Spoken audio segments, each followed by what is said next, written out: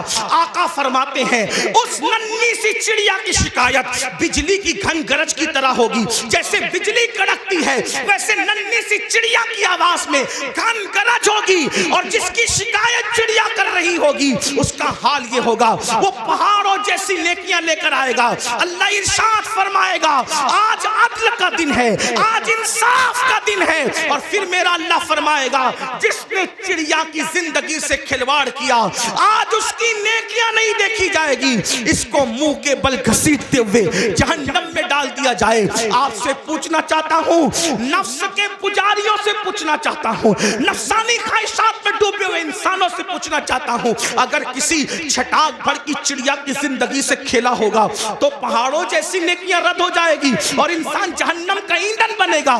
جس نے لڑکیوں کی زندگی سے کھیلا ہوگا, آبرو سے کھیلا ہوگا, اس کا انجام کیا ہوگا؟ اللہ کے بندو, یہ دنیا ہی سب کچھ نہیں ہے, یہ دنیا کی رنگریلیاں ہی سب کچھ نہیں ہے, یہ دنیا کے مزے اور مستی سب کچھ نہیں ہے, یہ دنیا کا عیش و آرام سب کچھ نہیں ہے.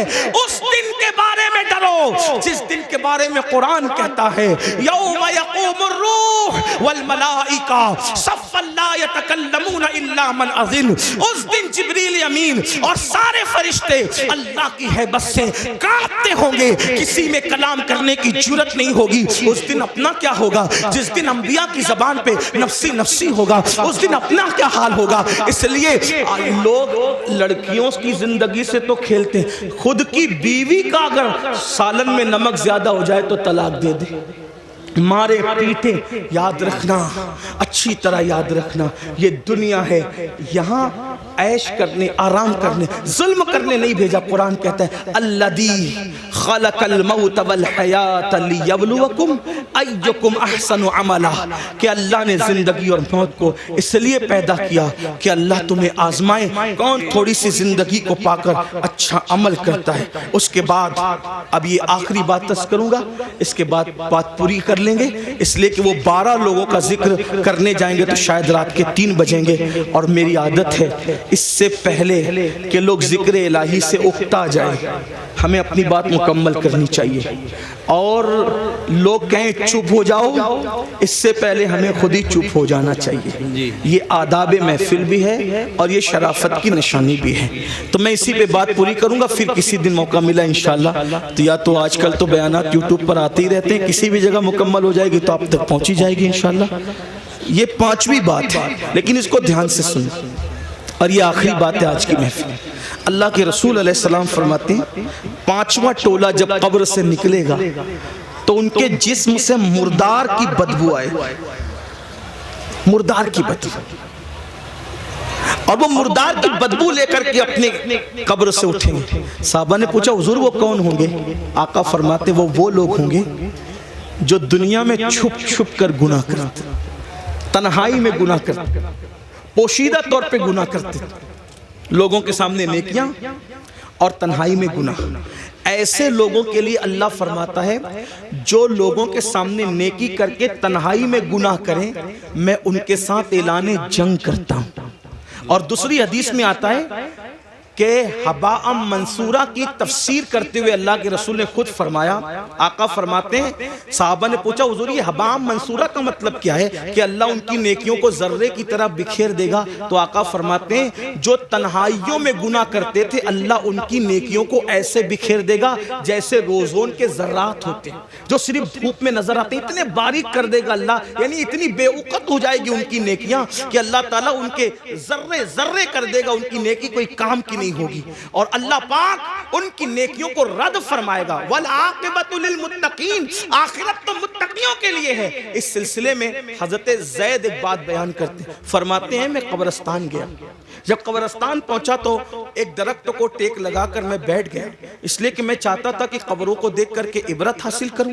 ایسے میں ٹیک لگا کے بیٹھ گیا تو میں نے کیا دیکھا، میری آنکھ لگی، آنکھ لگی تو دل کی آنکھیں بیدار ہوئی، میں نے خواب دیکھا کہ لوگ اپنی اپنی قبروں سے اٹھ رہے ہیں، کسی کے اجلے لباس ہے، کسی کے میلے لباس ہے، کوئی کیسا ہے کوئی کیسا ہے، لیکن ایک شخص کو میں نے دیکھا جب وہ اس کی قبر سے اٹھا، اس کی قبر سے تو ایک آسمان سے آگ کی چین زنجیر آئی اور اس کے حلق میں ڈالی گئی، اور وہ اس کے حلق سے گزرتے ہوئے پیٹ اور پیٹ کے بعد پھر نیچے کے مقام سے وہ زنجیر نکل گئی، اور وہ چیخ رہا تھا، چلا رہا تھا، اور چیختے چلاتے کہتا تھا مجھ پر یہ کیا عذاب ہو رہا ہے، کیا میں نماز نہیں پڑھتا تھا، کیا میں روزہ نہیں رکھتا تھا، کیا میں رمضان شریف کے روزے نہیں رکھتا تھا، کیا میں نے حج نہیں کیا تھا، کیا میں نے عمرے نہیں کیے تھے، کیا میں نے صدقہ نہیں دیا تھا، کیا میں نے زکوٰۃ نہیں دی تھی، کیا میں فلاں نیک کام نہیں کرتا تھا، غرض کہ وہ اپنی ساری نیکیوں کو گنائے گا گنائے گا گنائے گا، اس کا مطلب وہ گنہگار نہیں تھا،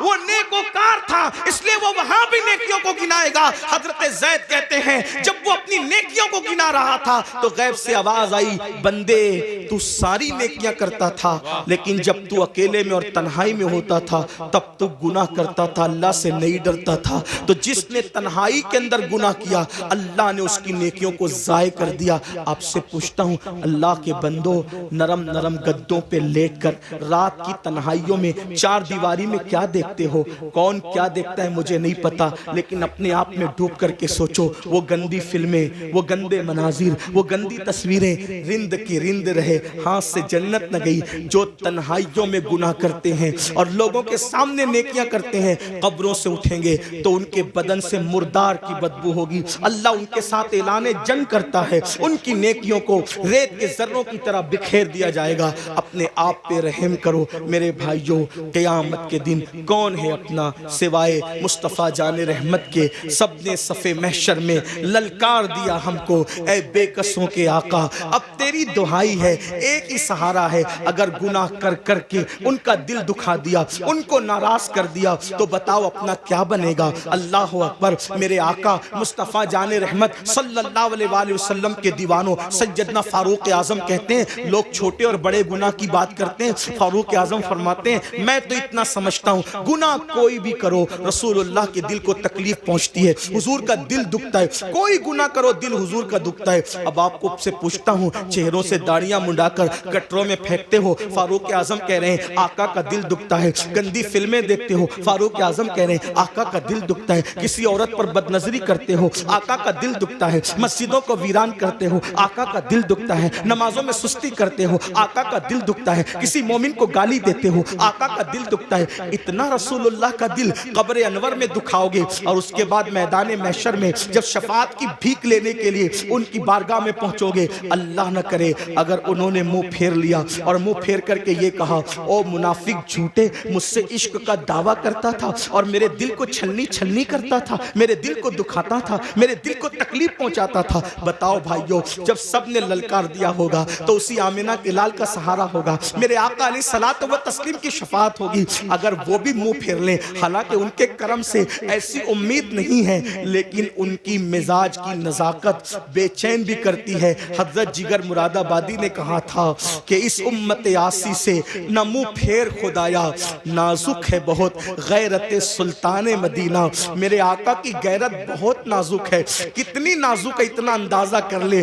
ایک بار ام المومنین نے اپنے گھر کے دیواروں پہ پردے لٹکا دیے تو آقا علیہ السلام نے چہرہ پھیر کر کے یہ فرمایا کہ ہم دیواروں کو کپڑے نہیں پہناتے، محبوبہ محبوب رب العالمین اگر دیواروں پہ پردے لٹکا دے تو وہاں سے غیرت کی وجہ سے چہرہ پھیر لیا جاتا ہے۔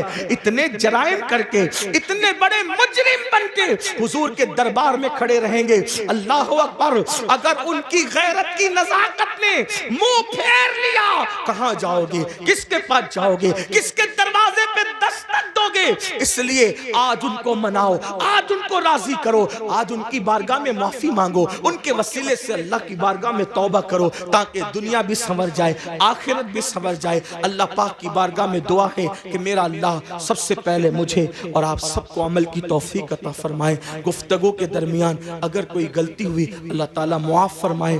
استغفر اللہ ربی من کل ذنب واتوب الیہ وما علینا الا البلاغ۔ السلام علیکم ورحمۃ اللہ وبرکاتہ۔